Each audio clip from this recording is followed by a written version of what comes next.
Alright, so far we've been working with new shapefiles that we create that are polygons, but now I actually want to create a polygon which is going to represent, or actually I'm sorry, I misspoke, a polyline which represents the center line of the runway.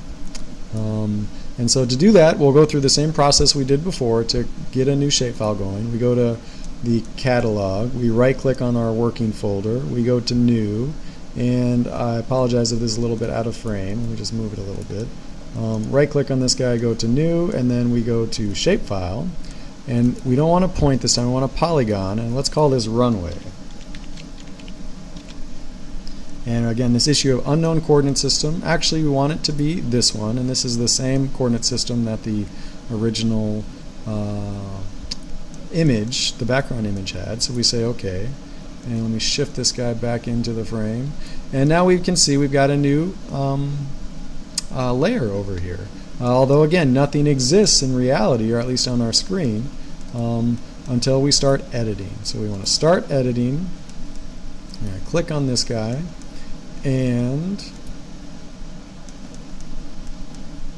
this should be telling me, it should be showing me this one. Oh, this is the thing to see. Okay, so if I want to edit, this will tell me this button over here, this Create Features button, that I want to be working with the runway at this point. I don't want to be working any longer with the grass polygons. Okay, so runway, and I'm going to click, I want the center of the runway here, and I'm going to double click. There, it did that guy. And I'm going to do the big one here. So again, I've identified this one and then moved on here. Okay, so now I've got, let's edit, let's stop editing. So I want to save my edits, yes.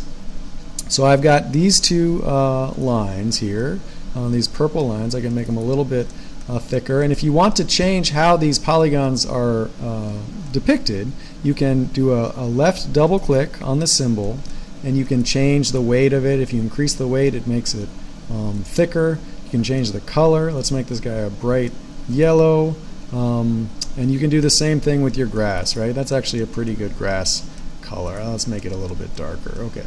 But this is sort of showing us how we can manipulate how these guys are shown. In the next video, we're going to actually create a buffer along the runway center lines to simulate, something like, let's say the airport was interested in expanding or widening their runways. What would that look like, and how would that potentially impact the amount of grass mowing that they had to do? This is just sort of a made-up example, but that's what we're going to be showing next.